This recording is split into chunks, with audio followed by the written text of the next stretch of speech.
إن الحمد لله نحمده ونستعينه ونستغفره ونعوذ بالله من شرور أنفسنا ومن سيئات أعمالنا من يهده الله فلا مضل له ومن يضلل فلا هادي له وأشهد أن لا إله إلا الله وحده لا شريك له وأشهد أن محمدا عبده ورسوله أما بعد.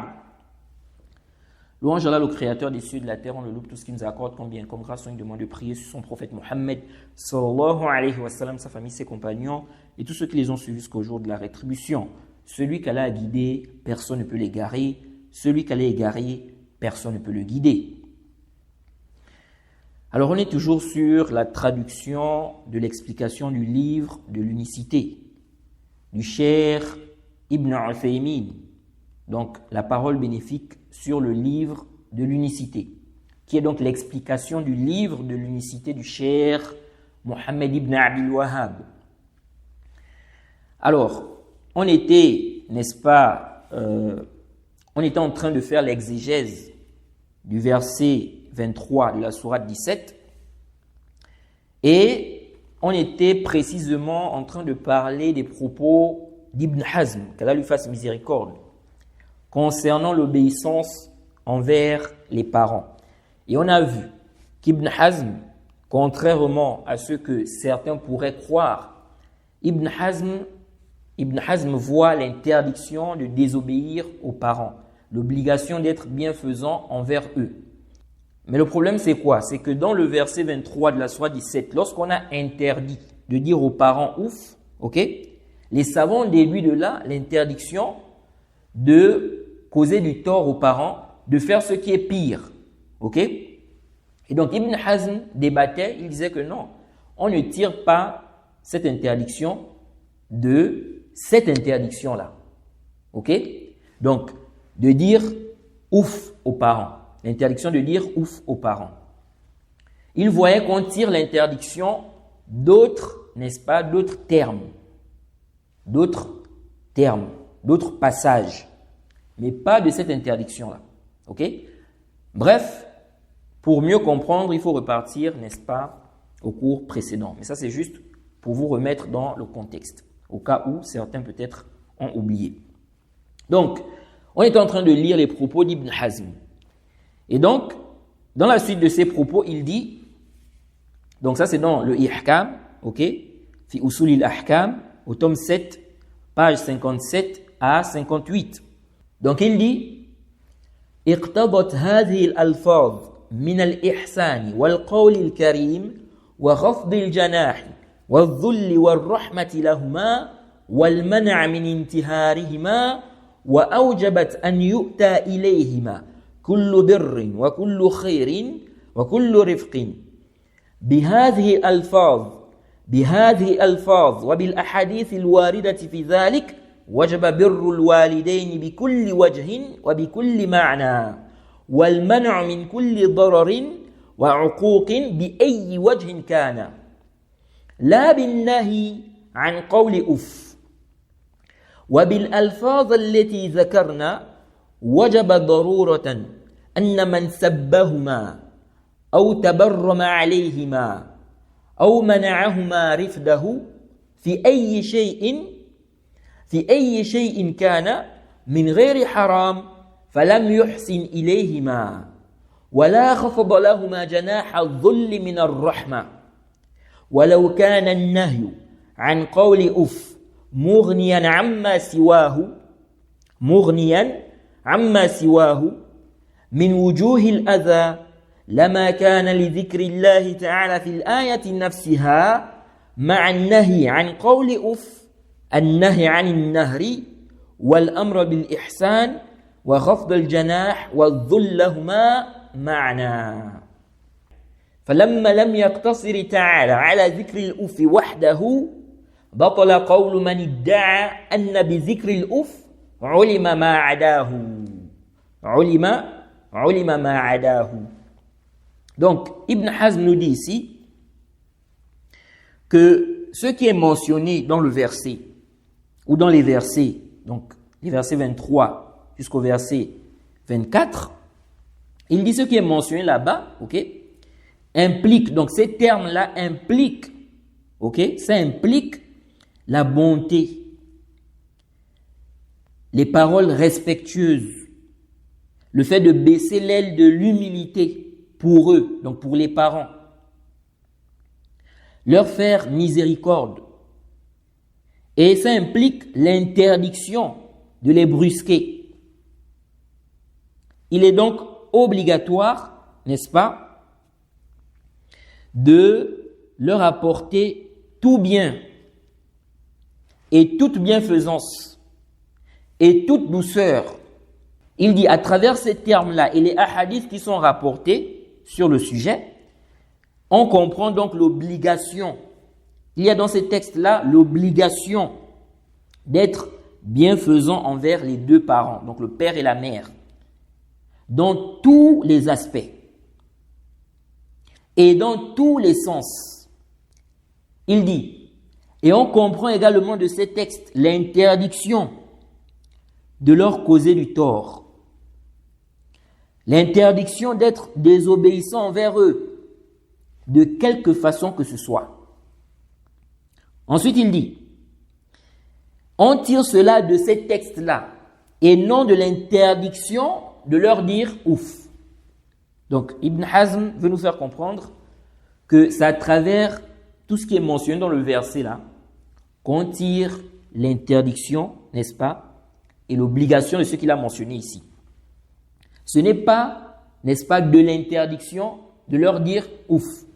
Ce n'est pas de cette interdiction-là qu'on tire quoi? Tout ce qu'il a cité là. Il dit donc, à travers ces termes qu'il a mentionnés, ok, il dit à travers ces termes qu'on a mentionnés, on comprend impérativement que celui qui les insulte, donc les parents, le père et la mère, ou bien qui refuse de les accompagner, ou bien qui les empêche de bénéficier de sa compagnie, ok, donc quoi que ce soit, il dit en dehors de ce qui est interdit. Il dit celui-là n'a pas été bienfaisant envers eux. Et il n'a pas baissé l'aile de l'humilité par miséricorde. Ensuite, Ibn Hazm dit, si on tirait de l'interdiction de leur dire ouf, ok, ou si l'interdiction de leur dire ouf dispensait de la mention des autres formes de tort causés, ok, il dit le fait de mentionner l'interdiction de les brusquer et l'ordre de marquer de la bonté envers eux et de baisser l'aile de l'humilité pour eux, avec l'interdiction de leur dire ouf, n'aurait pas de sens. Jaïd, est-ce que vous comprenez ça? C'est-à-dire, Ibn Hazm veut nous faire comprendre ici que si on tirait de l'interdiction de leur dire ouf, si on tirait de là l'interdiction, n'est-ce pas, des autres formes de tort, ok, il dit le fait de mentionner, le fait de dire qu'on ne doit pas les brusquer, qu'on doit être bon envers eux, ok, qu'on doit baisser l'aile de l'humilité pour eux, ok, il dit si, n'est-ce pas, l'expression ou bien l'interdiction de leur dire ouf, si ça suffisait pour prouver l'interdiction des autres formes de tort, on n'aurait plus mentionné les autres formes de tort. On n'aurait plus mentionné cela. C'est pourquoi il dit, du moment où Allah ne s'est pas limité à interdire de leur dire ouf, ok, eh bien, la parole de ceux qui ont prétendu que cette interdiction, ok, de cette interdiction, on comprend l'interdiction de ce qui n'a pas été cité comme tort. Sa parole est caduque. Sa parole est nulle. Elle n'est pas juste. Donc Ibn Hazm dit ici que du moment où Allah ne s'est pas limité à interdire de leur dire ouf, il a mentionné également d'autres choses, n'est-ce pas, qu'on doit faire vis-à-vis d'eux. Il dit donc, du moment où il ne s'est pas limité à interdire, n'est-ce pas, de leur dire ouf, ça prouve que ceux qui ont dit que la mention de cette interdiction-là, donc l'interdiction de leur dire ouf, ça montre, n'est-ce pas, que ce qui n'a pas été, ou bien les autres formes de tort sont quoi? Sont interdits a fortiori. Ok? J'espère que vous comprenez ce que Ibn Hazm veut dire ici. Mais ça, c'est khata, c'est une erreur. Lèche. Parce que le fait qu'on mentionne, n'est-ce pas, l'ordre, n'est-ce pas, d'autres choses et l'interdiction d'autres formes de tort, cela ne montre pas que l'interdiction de leur dire ouf n'implique pas l'interdiction de faire ce qui est quoi? Ce qui est pire. Parce qu'on peut très bien mentionner l'interdiction de leur dire ouf, et pour insister sur cette interdiction-là, on cite, n'est-ce pas, d'autres formes de quoi? De tort. Ok? Ça peut être quoi? Un ta'kid. Jaïd. Et aussi, ça peut enlever quoi? Toute mauvaise interprétation, toute mauvaise compréhension. Donc, quelqu'un peut se baser sur ça pour, par exemple, dire donc telle chose est autorisée. Et donc, Allah va mentionner ces choses-là, même si on comprend déjà, n'est-ce pas, à travers la première interdiction, que ces choses aussi sont interdites.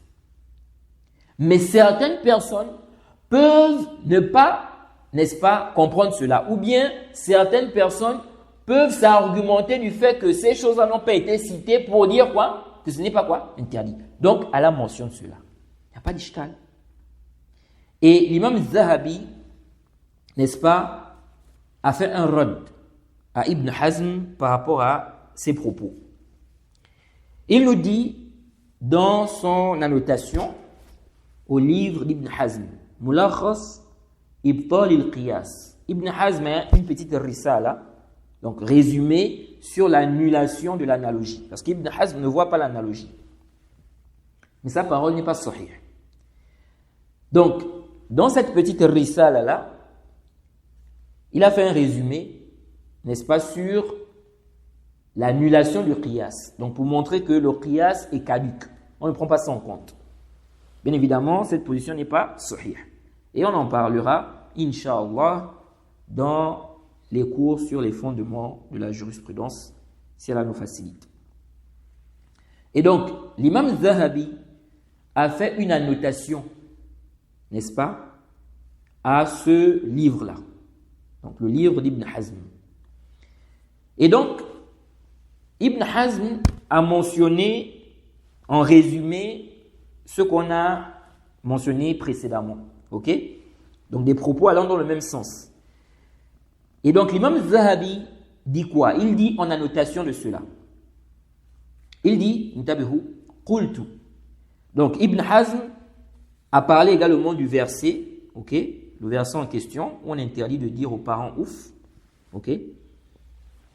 Donc, Ibn Hazm, mentionnant le verset là, il a ramené à peu près presque le même istidlal.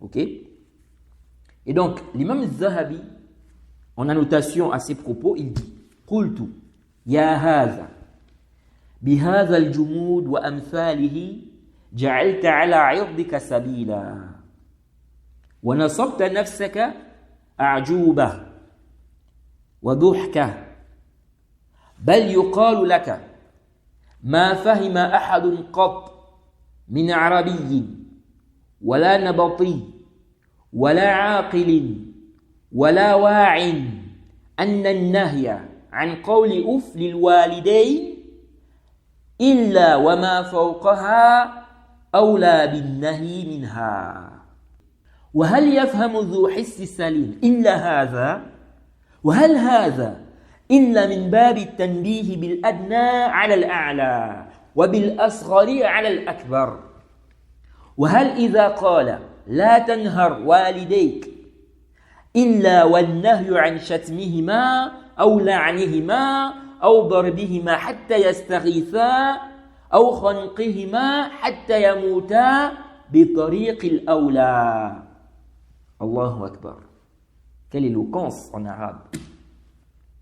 L'imam al-Zahabi dit, ô toi, donc réfutant Ibn Hazm, il dit, ô toi, à cause de cette inertie et ce qui est semblable à cela, tu as ouvert une porte permettant aux gens de s'en prendre à ton honneur.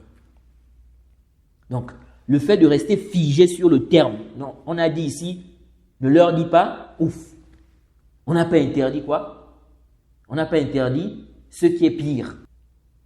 Et Ibn Hazm est même allé jusqu'à dire dans son livre là que aucun arabe, personne ne comprend, n'est-ce pas, du terme ouf, ok? Aucun arabe, aucune personne ne comprend cela, que dans la langue arabe, on utilise le terme ouf pour faire quoi? Pour parler du fait de frapper. Il dit, aucune personne ne comprend cela en arabe. Aucun arabe ne comprend ça. Aucune personne qui a sa raison ne comprend cela. Mais l'ishkal n'est pas là. Les savants n'ont pas dit qu'on utilise le terme ouf pour parler de quoi? Frapper, non. Mais lorsqu'on interdit de dire ouf, ça seulement, frapper est pire. Et donc, si on interdit ça, ce qui est en dessous, faire ce qui est pire, a fortiori, c'est interdit. A fortiori, c'est interdit. Vous voyez. Donc, l'imam Zahabi dit, je dis, ô toi, à cause de cette inertie, le fait de rester figé sur le terme là, il dit, à cause de cette inertie et de ce qui est semblable, tu as ouvert une porte permettant aux gens de s'en prendre à ton honneur. Et tu t'es toi-même mis dans une situation où tu deviens une risée. Quelque chose d'étonnant. Un étonnement. Il dit personne, qu'il soit arabe, ou nabati, ou saint d'esprit, ok? Quelqu'un qui raisonne, ou une personne consciente, personne n'a compris de l'interdiction autre chose si ce n'est quoi? Si ce n'est que ce qui est au-dessus est interdit a fortiori.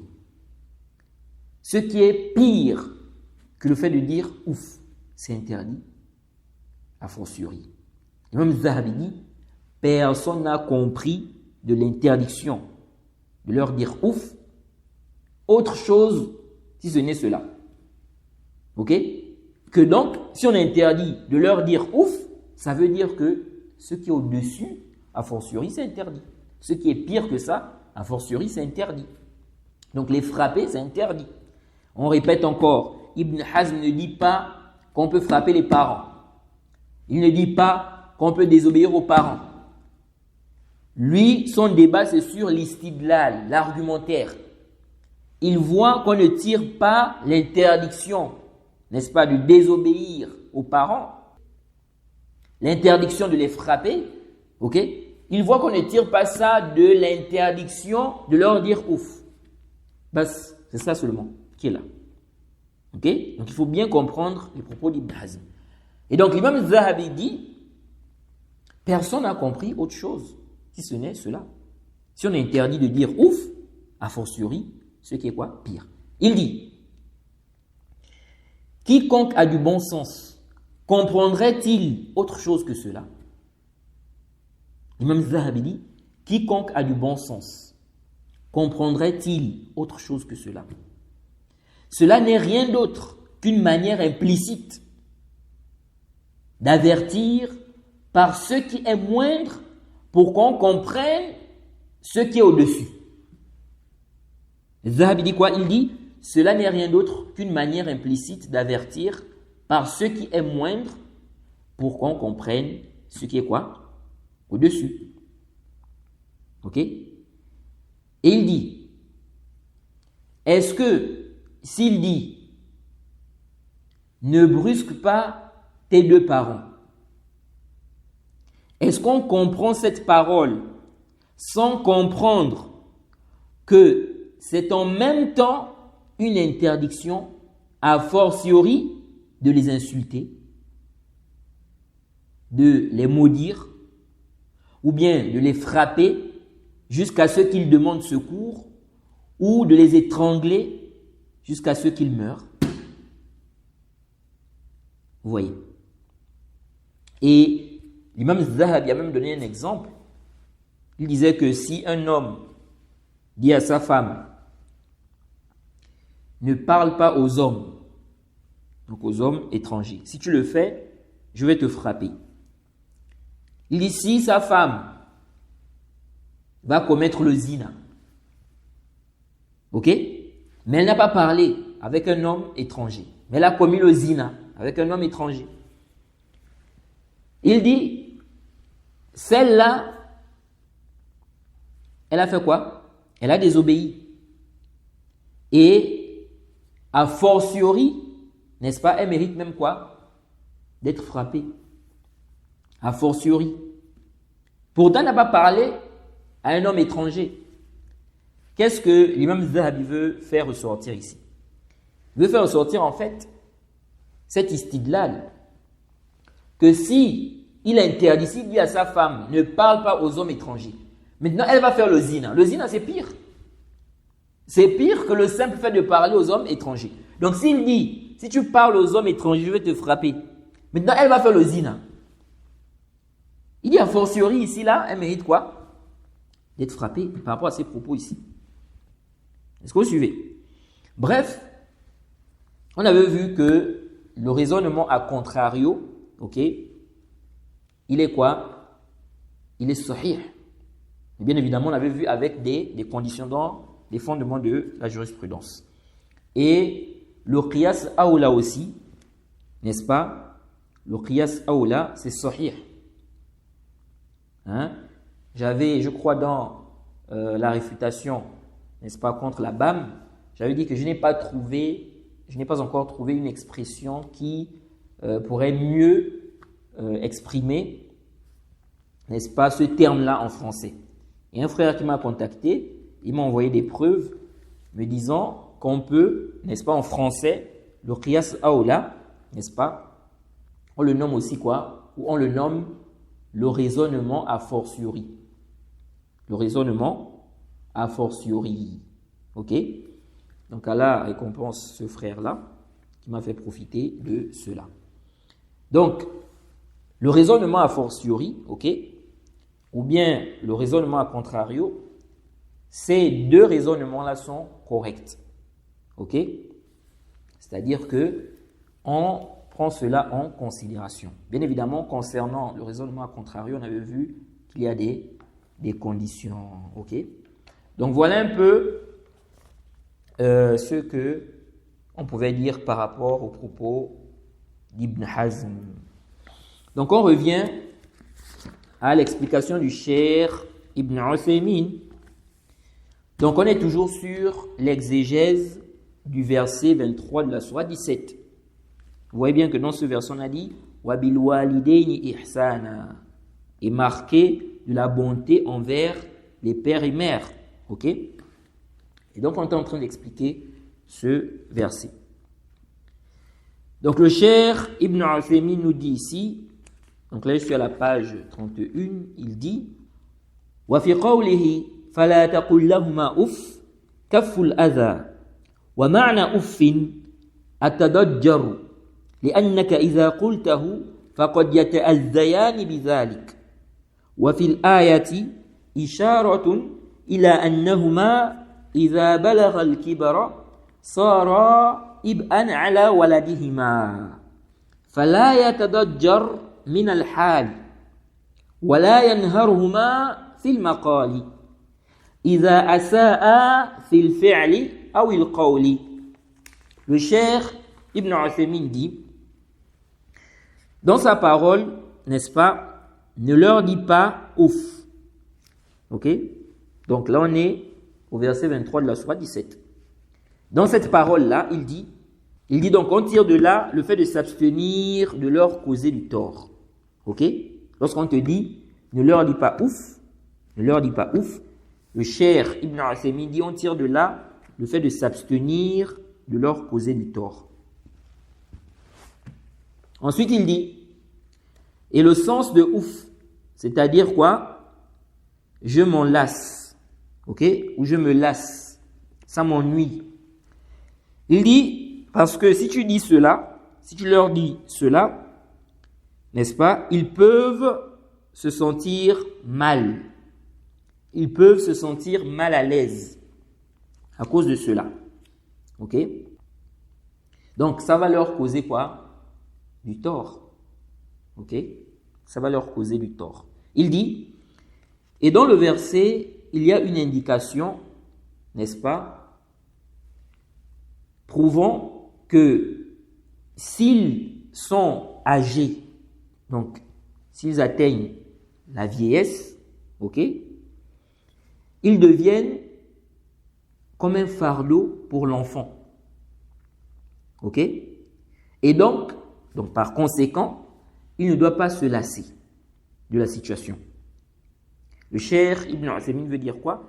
Il veut dire que dans le verset, si vous remarquez, n'est-ce pas, vous allez vous rendre compte qu'on a parlé, n'est-ce pas, du cas où les parents sont quoi?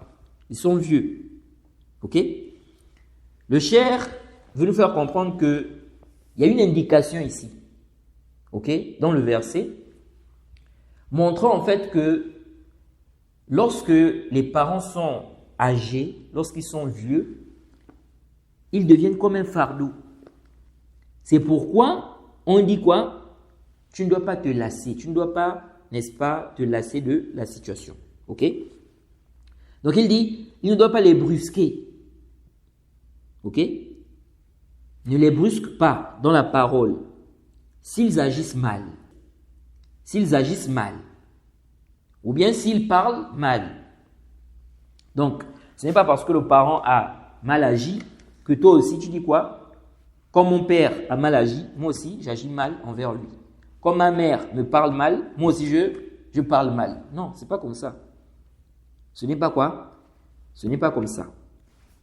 Ensuite, le cher Ibn Uthaymin dit وَقَوْلُهُ وَقُلْ لَهُمَا قَوْلًا كَرِيمًا أي لينا حسنا بهدوء وطمأنينة كقولك أعظم الله أجرك أبشري يا أمي أبشر يا أبي وما أشبه ذلك فالقول الكريم يكون في صيغته وأدائه والخطاب به فلا يكون مزعجا كرفع الصوت مثلا بل يتضمن الدعاء والإناس لهما. Le cher Ibn Uthaymin dit, lorsqu'elle a dit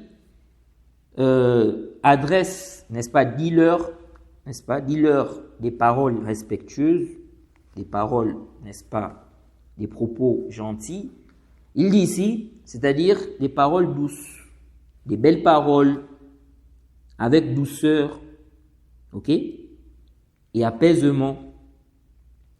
Il dit, comme par exemple de dire, n'est-ce pas, qu'Allah te récompense grandement. Dire par exemple, réjouis-toi, reçois la bonne nouvelle, ô maman. Ou bien, reçois la bonne nouvelle, ô papa. Et ce qui est semblable à cela. Le cheikh dit, la parole, donc, respectueuse, ok, la belle parole, des propos gentils, il dit, cela se fait au niveau de la formulation des propos, ok. Donc tu choisis des bons termes, ok. De même, il dit dans la transmission et lorsque tu t'adresses à eux. Donc, tu dois choisir les bons termes. Tu ne vas pas choisir, par exemple, des termes, n'est-ce pas, quand on écoute ça, on voit que On voit que c'est méchant. C'est méchant de dire ça. Ok? Donc, tu donnes des bonnes paroles. Et il dit, ça ne doit pas être gênant. Hein, ça ne doit pas embêter. Comme le fait, par exemple, d'élever la voix. Le cheikh dit, il ne doit pas faire ça. Il y a des enfants comme ça. Il élève la voix sur ses parents. Il gronde même. Subhanallah. Comment tu peux faire ça? Le cheikh dit ici, mais il doit plutôt quoi? Donner des propos qui renferment même, n'est-ce pas, des invocations et le réconfort pour eux. Ok? Ensuite, le cheikh nous dit ici, وَالشَّاهِدُ مِنْ هَذِهِ الْآيَةِ قَوْلُهُ تَعَالَى أَنْ لَا تَعْبُدُوا إِلَّا إِيَّاهُ فَهَذَا هُوَ التَّوْحِيدُ لِتَضَمُّنِهِ لِلنَّفِي وَالْإِثْبَاتِ. Donc le cheikh dit, ce qu'on retient ici du verset, n'est-ce pas, par rapport au sujet du livre, c'est sa parole, n'adorer que lui. Donc, on vous a ordonné, n'est-ce pas, on vous a ordonné de n'adorer qu'Allah, ok? Donc il dit, on tire de là, quoi? Le tawhid, qui renferme ici quoi? Qui renferme l'information et l'affirmation. N'adorer que lui. Donc c'est Allah seul. Alors, avant de continuer dans les propos du cheikh, il y a une mas'ala importante que j'aimerais bien rappeler ici par rapport à l'obéissance, n'est-ce pas, envers les parents, par rapport aux droits des parents. Certaines personnes pensent que la question d'obéissance envers les parents, ok, garder, n'est-ce pas, le contact avec ses parents, donc le père, la mère, s'occuper d'eux, leur faire du bien. Certaines personnes pensent que c'est par rapport à ce qu'ils font pour elles. Je m'explique. Il y a des gens, leurs parents par exemple, lorsqu'ils étaient petits, les parents ne se sont pas occupés d'eux. Ok? Le père a par exemple abandonné les enfants, ou bien la mère. Et lorsqu'ils ont grandi, n'est-ce pas, ils ont retrouvé leurs parents. Ou bien les parents sont toujours là. Ok? Et donc, ils vont se dire que bon, comme les parents ne se sont pas occupés de moi quand j'étais petit, donc, je n'ai pas, n'est-ce pas, à leur obéir, je n'ai pas à être bienfaisant envers eux parce que ils ne se sont pas occupés de moi. Ou bien un père qui a abandonné ses enfants. Après, il est revenu. Les enfants sont déjà âgés, par exemple. Quand on était petit, il ne s'est pas occupé de nous. Donc, nous aussi, on ne s'occupe pas de lui. D'autres même vont dire, je considère même que ce n'est pas mon père. Des filles vont même faire le mariage sans l'accord du père. Voilà une fille, son père l'a abandonnée lorsqu'elle était petite. Bien évidemment, elle a grandi, elle a retrouvé son père. Maintenant, elle veut se marier. Qui est son tuteur? Vous allez voir des sœurs comme ça, elles vont dire non, je n'ai pas de tuteur. Oh, comment ça? Ton père ne vit pas, etc. C'est pas un musulman. S'il vit, c'est un musulman. Mais comment ça, c'est pas ton tuteur? Quand j'étais petite, il m'a abandonné. Donc ce n'est pas mon tuteur. Kaif? Comment ça? Comment ça? Est-ce que tu as un dalil shar'an qui justifie que ton père, qui est musulman, qui est vivant, il n'est plus ton tuteur parce que quand tu étais petite, il ne s'est pas occupé de toi? On doit faire attention. Beaucoup de gens sont dans cette situation-là. Mais son père est où? Ah, elle n'a plus de contact avec lui. Comment ça? Quand elle était petite, il ne s'occupait pas d'elle. Donc, elle a décidé de couper les ponts. Non. Ici, là, le rapport qu'il y a quand on parle d'obéissance aux parents d'être bienfaisant envers eux. Les droits des parents, ce n'est pas en contrepartie. Ce n'est pas s'ils s'occupent de moi, moi aussi, je veux m'occuper d'eux. Je veux leur faire, n'est-ce pas? Je veux leur accorder mon attention. Je veux être bienfaisant envers eux, etc. Et s'ils ne se sont pas occupés de moi, je ne fais rien. Je désobéis. Je n'écoute pas ce qu'ils me disent. Même s'ils m'ordonnent ce qui est bien. Je peux même les insulter. Parce que quand j'étais petit, ils ne se sont pas occupés de moi. Non. Non, c'est pas comme ça. Faites attention à cela. Je vous assure que beaucoup de gens sont dans cette situation-là. Toi, tu as un devoir. Ton père aussi a un devoir. Ta mère aussi a un devoir. Chacun de vous a des devoirs.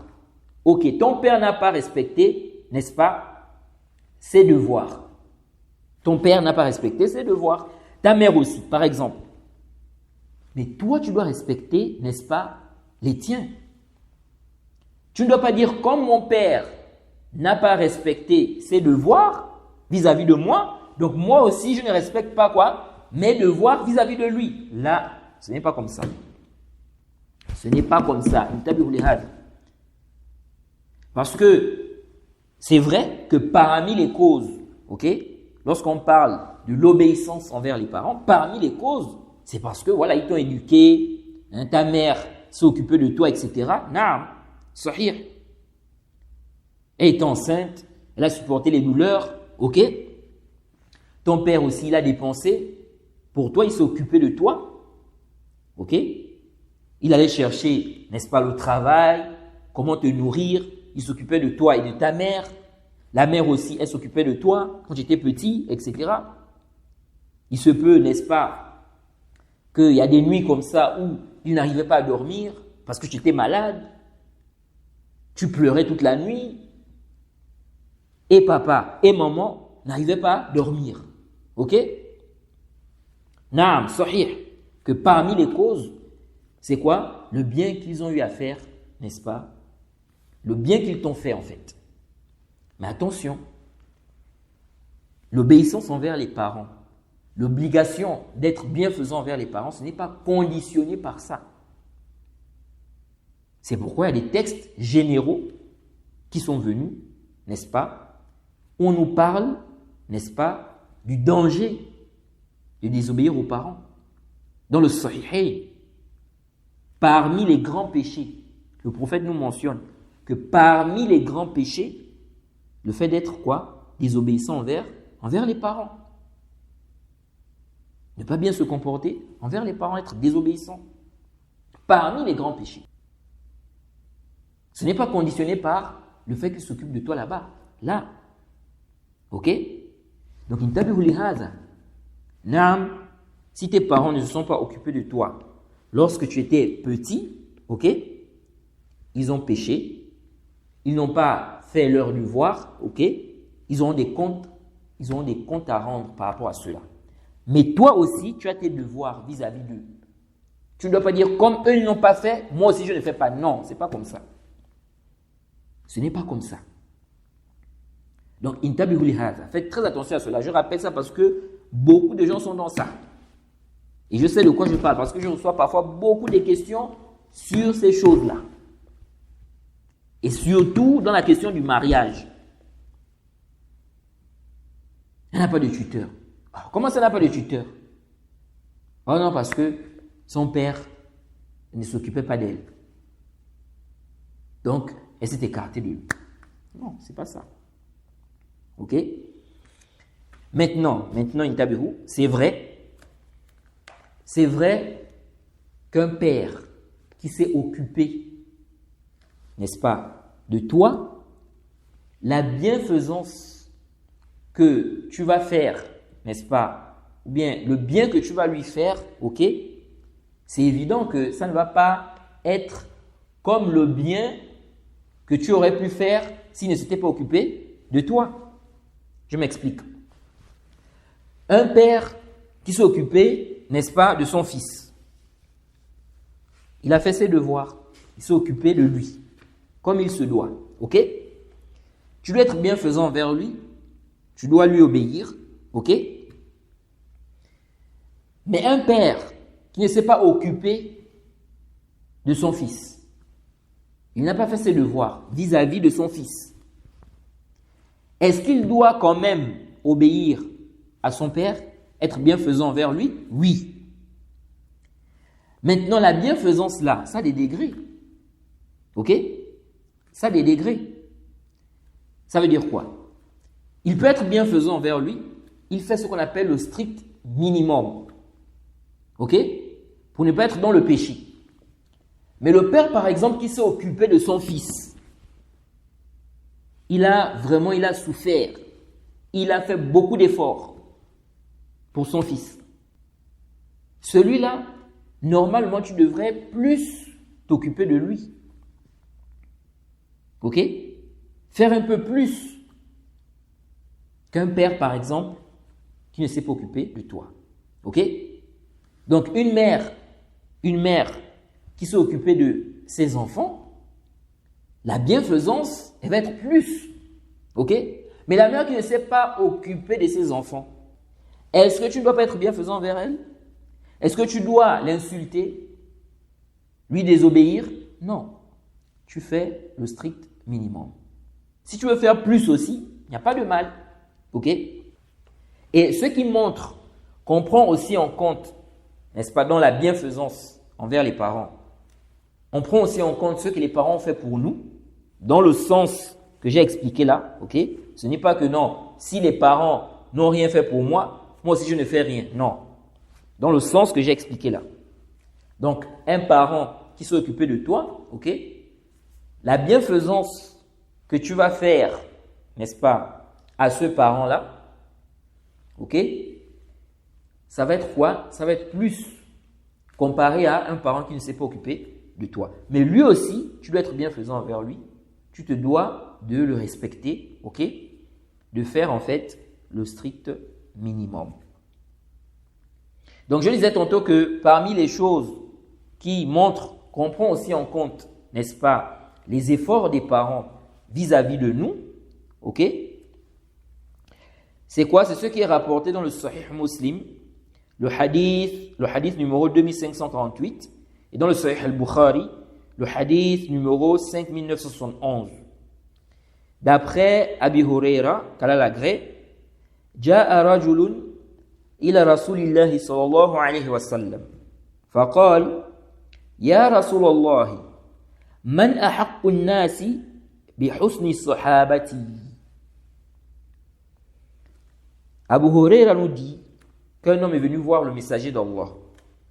Il lui a dit, qui est, n'est-ce pas, le plus en droit, n'est-ce pas, de bénéficier de ma bonne compagnie.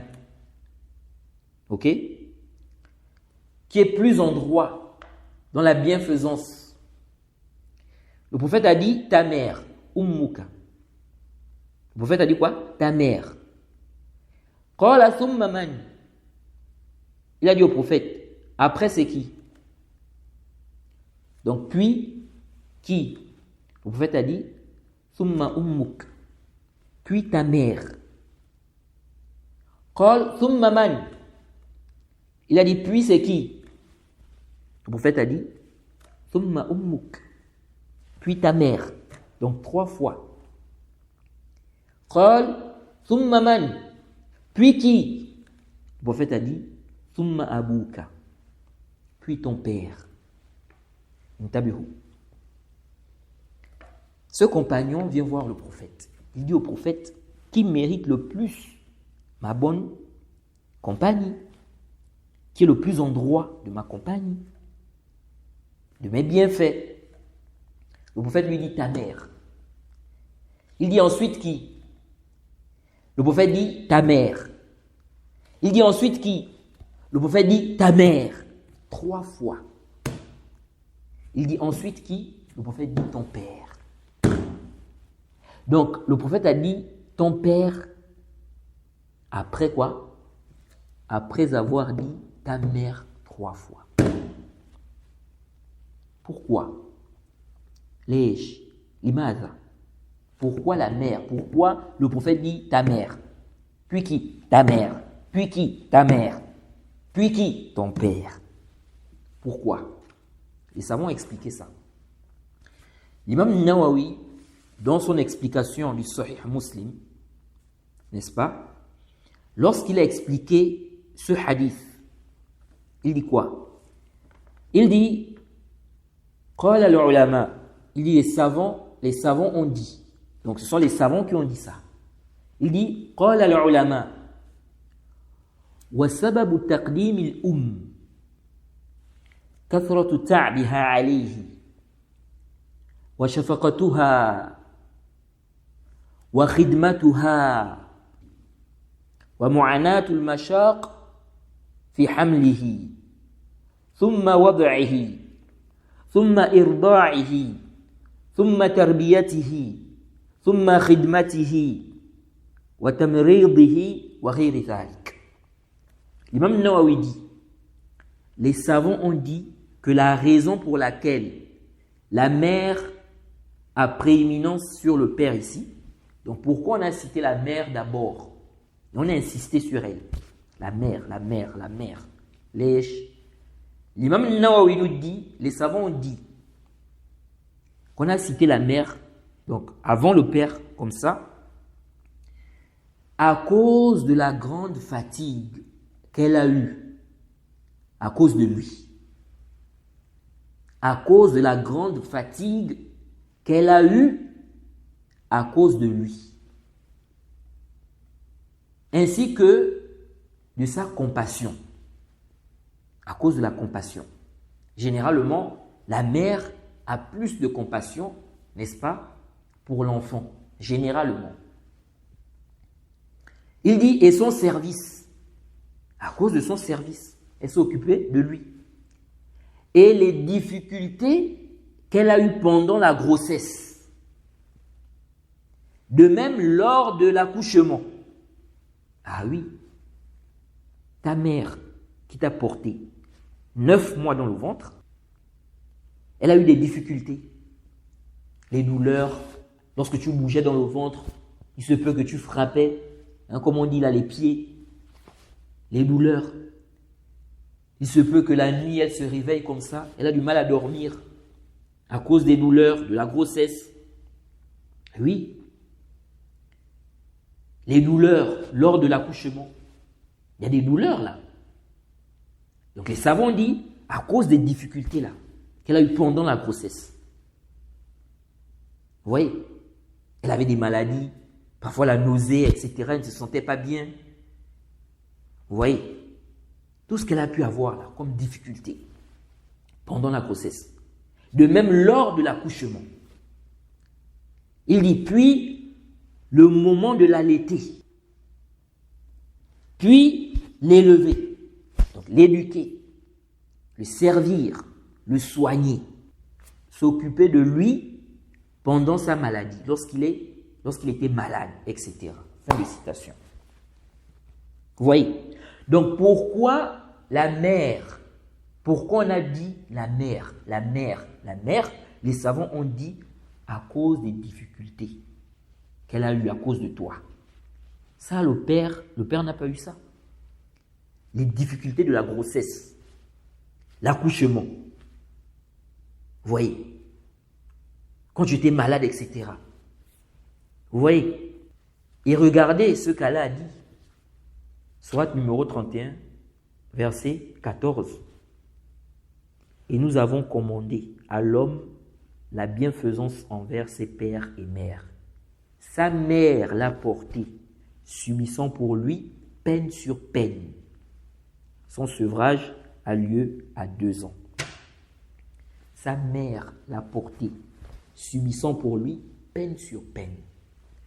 Donc ici on parle de la bienfaisance envers le père et la mère, et on dit la mère l'a porté, subissant pour lui peine sur peine. Donc vous voyez qu'on fait quoi?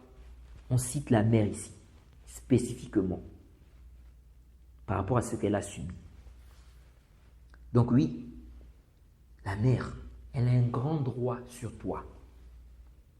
Une mère, même si ta mère ne s'est pas occupée de toi, parce qu'il y a des moments comme ça aussi, elle a accouché, après elle abandonne l'enfant. Ou bien, elle ne s'occupe pas de l'enfant. Ok? Même si ta maman t'avait abandonné, ou bien elle ne s'était pas occupée de toi, mais déjà même le fait qu'elle t'ait porté 9 mois, qu'elle a subi peine sur peine, jusqu'à l'accouchement, ça déjà, ça doit te faire réfléchir. Ça seulement. Ça seulement, ça doit te faire réfléchir. Donc ta mère a un grand droit sur toi. C'est pourquoi la maman peut parfois mal agir, c'est vrai. Une mère peut parfois mal agir vis-à-vis de son enfant ou de ses enfants. Ok? Ce qui va aussi t'aider en tant que croyant dans le fait de rester ferme sur l'obéissance aux parents, la bienfaisance envers les parents, c'est de penser à tout ça. Penser à ce que ta mère a subi, ne serait-ce que lorsqu'elle est enceinte. Ça seulement. C'est parmi les choses qui aident. Ton père aussi. Ton père aussi, n'est-ce pas, il a dépensé pour toi. Il travaillait, il cherchait l'argent pour s'occuper de toi. Maintenant, s'il ne s'est pas occupé de toi, est-ce que ça veut dire que tu ne dois pas être bienfaisant envers lui? Non, comme on a dit. Les textes sont généraux. On a plusieurs textes généraux qui montrent qu'on doit être bienfaisant envers les parents. Ce n'est pas conditionné par quoi? Par le fait qu'il s'occupe de toi. Donc, tu dois être bienfaisant envers lui. Mais comme on a dit, la bienfaisance aussi a des degrés. Ok? Un père qui ne s'est pas occupé de ses enfants, la bienfaisance envers lui, n'est-ce pas, ne sera pas comme quoi? Comme la bienfaisance envers un père qui s'est occupé de ses enfants. Vous voyez? Et dans le hadith que j'ai cité là, il y a une ishara par rapport à ça. Parce que, regardez, on a fait précéder la maman. Parce que la mère, en fait, elle a fait beaucoup d'efforts. Elle a fait plus d'efforts. Elle a fait plus d'efforts. Ne serait-ce que en faisant quoi? En subissant peine sur peine lorsqu'elle est enceinte.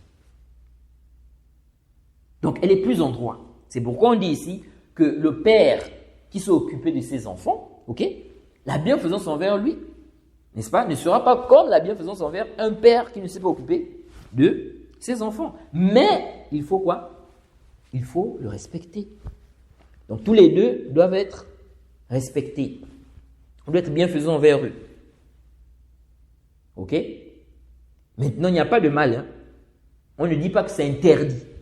Un père qui ne s'est pas occupé de toi, on n'a pas dit que c'est interdit que tu fasses, n'est-ce pas, que tu sois bienfaisant envers lui, comme, n'est-ce pas, un père qui s'est occupé de toi. On ne dit pas que c'est interdit. Mais là, on veut parler de quoi? De ce qui est prohibé si on dit que le père ne s'est pas occupé de quoi? De ses enfants. C'est-à-dire, le père ne s'est pas occupé de ses enfants. Est-ce que c'est autorisé, comme il ne s'est pas occupé de ses enfants, d'être désobéissant envers lui, de ne pas le respecter, l'insulter, mal se comporter envers lui, n'est-ce pas, même le frapper et tout ça? Non. Ok? Ça, on dit non. On dit ici que tu dois faire le strict minimum. Ok? Ce qui t'est demandé dans la législation, d'être bienfaisant envers lui. Ok? Maintenant, bien évidemment, comme il ne s'est pas occupé de toi, ok? La bienfaisance envers lui, tu peux ne pas faire cette bienfaisance-là, n'est-ce pas? Tu peux ne pas la faire à un degré qui serait semblable, n'est-ce pas, à une bienfaisance qu'on fait à un père qui s'est occupé de ses enfants. J'espère que je suis clair dans ce que j'ai dit ici. Alors, donc je vais terminer par cette fatwa-là. Ok? C'est pourquoi même les savants ont dit, si ton père et ta mère ont dit quelque chose, ok? Et que c'est contraire. Donc le père dit de faire telle chose. La mère dit de faire le contraire. Et qu'il n'y a pas, n'est-ce pas, le moyen de faire les deux. Tu dois forcément faire pour l'un des deux. Ici, là, tu fais dévancer qui? Ici, tu fais dévancer la mère. Tu fais dévancer la mère. Le droit de la mère est en haut. Bien évidemment, si, par exemple, l'un d'eux te demande de désobéir à Allah, tu ne vas pas faire cela. Si, par exemple, le père, ce qu'il te demande, c'est une obéissance, et ce que la mère te demande, c'est une désobéissance, tu n'obéis pas à la mère. Parce que pas d'obéissance à la créature dans la désobéissance au Créateur. Ok? Ou bien, le père te demande de désobéir à Allah, et la mère te demande de faire quelque chose qui est une obéissance. Ici, n'est-ce pas? Tu vas faire quoi? Tu vas désobéir au père pour obéir à la mère. Mais dans le cas où aucun d'eux ne te demande de faire une désobéissance, ok? Mais tu ne peux faire qu'une chose. Et ce qu'il te demande de faire là, c'est contraire. Ok? Le père a dit de faire une chose et la mère a dit de faire le contraire. Mais ce n'est pas une désobéissance à Allah. Et tu ne peux faire qu'une seule chose entre les deux. Tu fais précéder, n'est-ce pas, la parole de qui ici? La mère. La mère. Naam. Si tu peux faire les deux, alhamdulillah. Ok? Mais sinon, c'est la mère. Bien évidemment, ça ne veut pas dire ici que tu vas léser le père, etc. Non, tu essaies de trouver quand même aussi, voilà, un moyen de telle sorte qu'il n'y ait pas quoi? De telle sorte qu'il n'y ait pas quoi? Qu'il n'y ait pas un mal dans la famille ou même entre toi et ton père. Ok? Ça, c'est important. Il est important de comprendre cela. Donc, les gens qui ont été abandonnés par leurs parents, là, ton père t'a abandonné, il ne s'est pas occupé de toi. Maintenant, tu l'as retrouvé. Ok? Ici, là, ça ne te donne pas le droit de faire quoi? D'annuler ses droits. Lui, il n'a pas respecté ses devoirs. Il n'a pas respecté tes droits. Il aura des comptes à rendre auprès d'Allah. Mais toi, fais ce qu'on t'a demandé. Ok? Fais ce qu'on t'a demandé de faire. Vous voyez? Ne dis pas non, comme il ne s'est pas occupé de moi, donc moi aussi, je ne m'occupe pas. Ce n'est même pas mon père. Je ne le considère pas comme mon père. Tu l'insultes, tu le frappes même. Non. Ok? Et je vais ici vous mentionner une fatwa du Cheikh Ibn Baz. Je crois qu'on va terminer par cette fatwa-là. C'est où? Je vais vous faire écouter ici une fatwa du Cheikh Ibn Baz. Rapidement. Excusez-moi, je cherche la fatwa.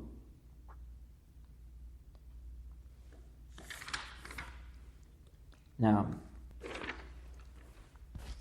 Donc, on pose cette question au Cheikh Ibn Baz. يسأل أخونا عن حكم الشرع في شخص لم يربه أبوه كما قال ولم يعطيه أي نوع من العناية حتى أثناء طفولته بالرغم من مقدرة الوالد على الإنفاق على الابن فهل تجب حينئذ الصلة بين الأب وابنه؟ جزاكم الله خيرا. نعم، على الولد بر بوالده ومعرفة حقه والإحسان إليه ولو أساء الوالد ولو قصر. الوالد عليه التوبة إلى الله من تقصيره، عليه يتوب إلى الله من تقصيره في حق ولده وتربيته، ولكن هذا لا يبرر للوالد العقوق، بل يجب على الولد أن يبر والديه وإن قصر في حقه. قال الله في حق الكافرين في قصة لقمان وصاحبهما في الدنيا معروفة ولو كان كافرين. الواجب على الولد الإحسان إلى والديه وبرهما والرفق بهما ومعاملتهما المعاملة الطيبة الحسنة وإن قصرا في حقه. نعم.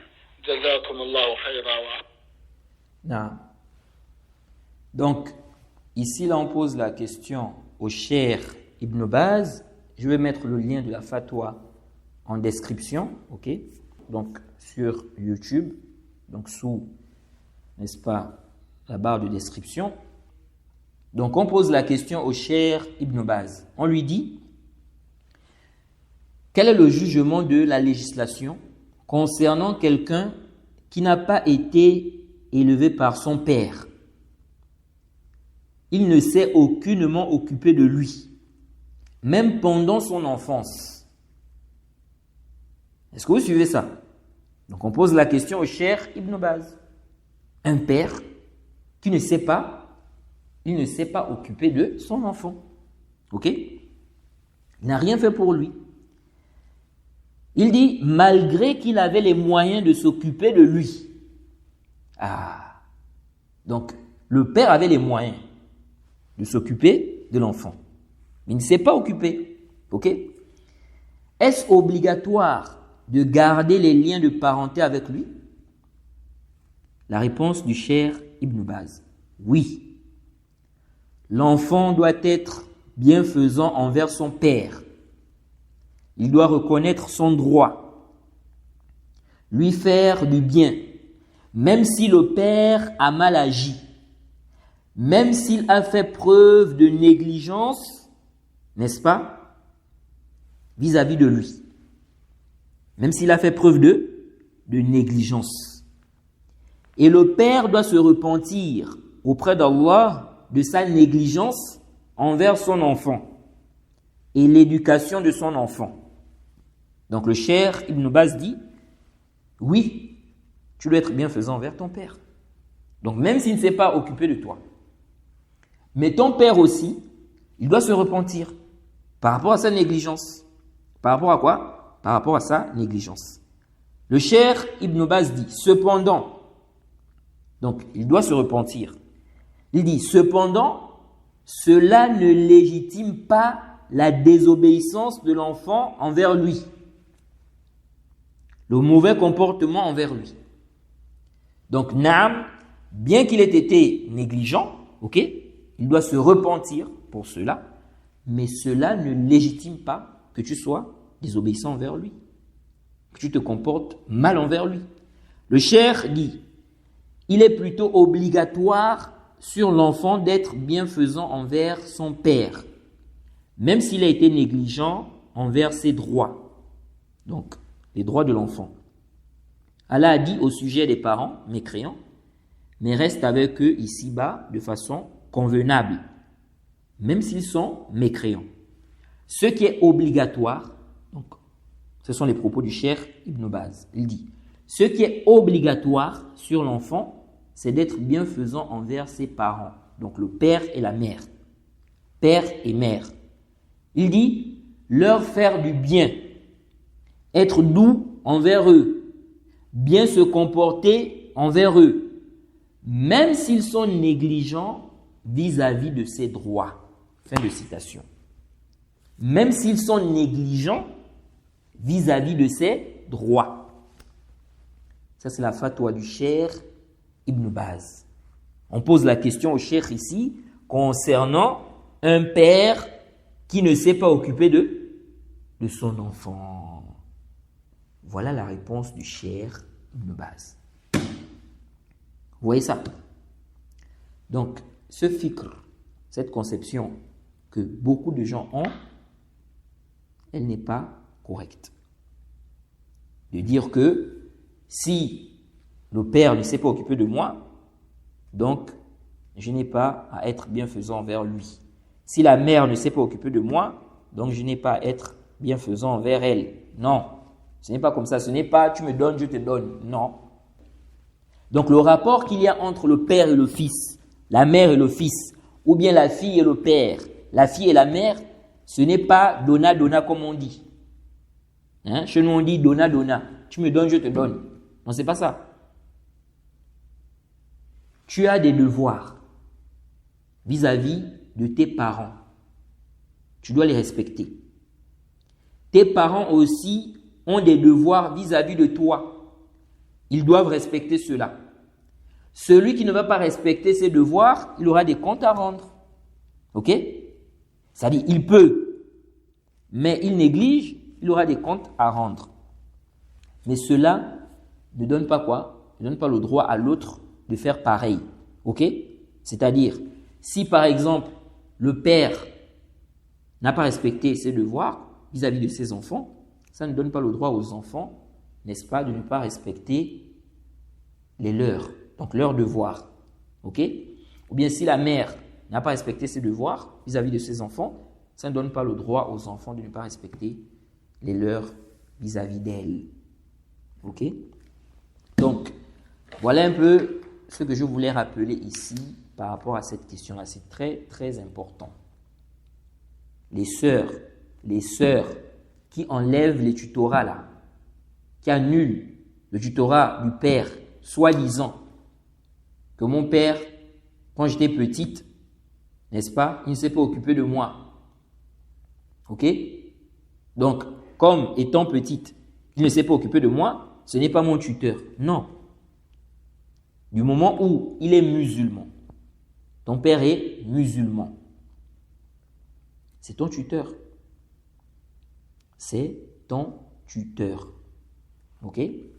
On n'enlève pas le tutorat des gens comme ça. Où est ton dalil shar'an qui te permet d'annuler, n'est-ce pas, son droit de tuteur ici? Donc, ensuite, le cheikh va nous citer, n'est-ce pas, le verset 36 de la sourate 4, que le cheikh Mohammed ibn Abdul Wahhab a cité. Donc, le cheikh Mohammed ibn Abdul Wahhab nous cite ensuite le verset 36 de la sourate 4. Donc, après avoir cité le verset 23 de la sourate 17, ok, de la sourate 17, le cheikh Mohammed ibn Abdul Wahhab nous cite le verset 36 de la sourate 4. Et c'est ce verset-là que le cheikh Ibn Uthaymin va expliquer par la suite. Donc, on s'arrête d'abord ici. Le prochain cours, on va donc revenir sur le verset 36, n'est-ce pas, de la sourate 4. Ok? Donc, on va noter ça comme ça. On s'est arrêté ici pour qu'on puisse se retrouver. نعم وسبحانك اللهم وبحمدك وأشهد أن لا إله إلا أنت أستغفرك وأتوب إليك